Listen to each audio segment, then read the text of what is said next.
Scene opens with an endless expanse of deep, dark blue ocean. A single ray of light pierces the surface from above, diffusing into the depths. The sound is a low, humming ambience, the sound of the deep sea itself. There is no music, only the faint, distant rumble of water pressure. Whispering, deep male voice begins. There is a moment, just before the end, when the world outside ceases to exist. A final, desperate gasp for air, replaced by the cold, unyielding rush of the ocean. It is a silent surrender, a final breath drawn not from the air, but from the sea itself. As the body slips beneath the surface, the lungs, once filled with life, now fill with water. The struggle ceases. The descent begins. This is not an ending, but a transformation. A journey into a realm governed by forces far older and more powerful than our own. A place where the line between life and death blurs, and the human form is reclaimed by the abyss. Initially, a body does not float. The air force from the lungs is replaced by seawater, increasing its density. It sinks. Slowly at first, then with gathering momentum, it drifts downward, away from the familiar world of light and air. It enters a domain of crushing pressure and profound darkness. But this is a temporary state. Deep within the body, a silent, unseen process begins. The resident bacteria, the microorganisms that were once part of us, begin their work. They decompose tissue, producing gases methane, hydrogen sulfide, carbon dioxide. These gases become trapped within the body's cavities, turning it into a macabre, buoyant vessel. After days, or sometimes weeks, depending on the conditions, this internal pressure becomes great enough to overcome the weight of the water. The body, against all intuition, begins its slow, final ascent back toward the surface. It is a brief return, a fleeting appearance before the ocean once again claims it for the deep. Once a body is adrift, it is no longer an individual, but a passenger on the planet's most powerful and intricate conveyor belt. The ocean's currents are relentless, invisible rivers that carve paths across the globe.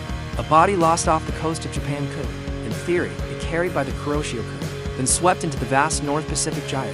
Its journey spanning thousands of miles and lasting for years. Forensic oceanographers attempt to model these paths, using complex simulations that factor in wind, tides, and large-scale circulation patterns. They are modern-day cartographers, mapping not land, but the potential final voyages of the lost. But the ocean is chaotic. A sudden storm, an unexpected eddy, or a shift in a current's strength can rewrite these maps in an instant, sending remains into uncharted territory. Far from any search grid, lost to the sheer, incomprehensible scale of the sea, the human body, in the ocean, becomes part of a new ecosystem. It is a sudden, nutrient-rich offering in a world that is often defined by scarcity. The process is not one of violent predation, as often depicted, but of systematic, opportunistic recycling. It begins at the microscopic level, with bacteria colonizing the skin. Soon, smaller invertebrates arrive: amphipods, copepods, the tiny scavengers of the seafloor. They are followed by larger, more specialized organisms. In shallower waters, crabs and lobsters will investigate. In the deep sea, it is the hagfish, the sleeper sharks, and the isopods, creatures perfectly adapted to consuming fallen bounty. They are not monsters, but nature's silent custodians, meticulously disassembling the complex structure of a human body, returning its constituent elements, the carbon, the nitrogen, the phosphorus, back into the timeless cycle of the ocean. It is a quiet, efficient, and profoundly natural reclamation. The fate of a body is ultimately dictated by three fundamental forces: temperature, pressure, and depth. In the warm, sunlit surface waters of the tropics, decomposition is rapid.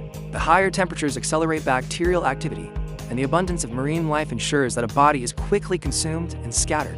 But as one descends, the rules change. For every 10 meters of depth, the pressure increases by 1 atmosphere. At 1,000 meters, the pressure is 100 times that at the surface, enough to compress tissues and inhibit the formation of gases that cause a body to float. The temperature plummets, approaching freezing. In this cold, high-pressure environment, bacterial activity slows to a near standstill.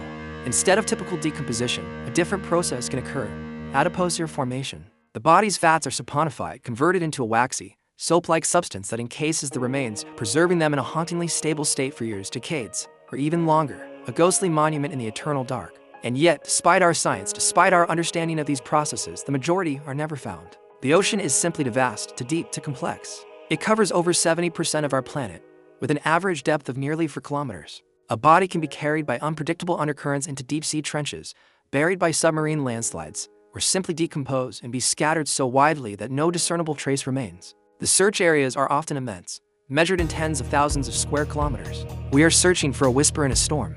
For the families of the lost, this is the most difficult truth. The ocean does not always give up its dead. It holds its secrets close, in the crushing silence of the abyss, leaving behind only questions and an endless, empty horizon.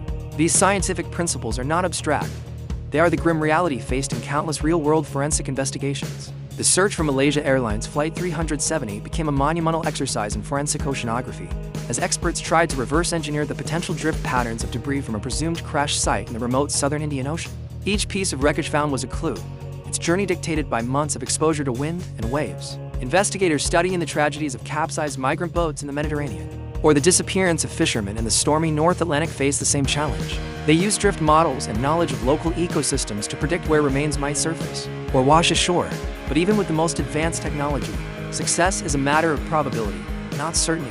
Each case is a testament to the immense power of the ocean and the profound difficulty of finding what it has taken. What marine biologists and oceanographers actually witness is far removed from the sensationalism of fiction.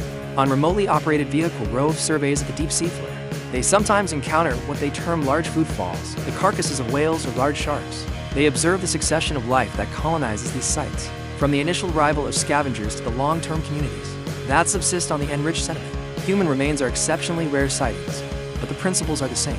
They see not a tragedy, but a biological event.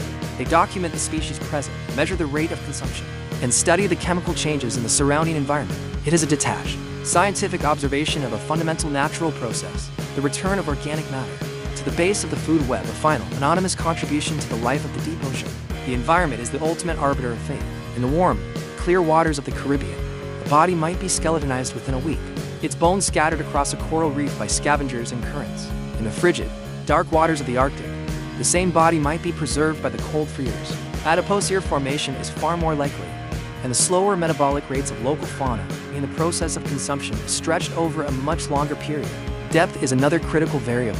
A body in the shallow, turbulent waters of the continental shelf is subject to constant movement in a wide variety of organisms. A body that comes to rest in the anoxic, or oxygen-free, mud of a deep basin like the Black Sea might be preserved almost indefinitely, shielded from the agents of decay in a silent, chemical stasis, waiting in the dark for a discovery that may never come.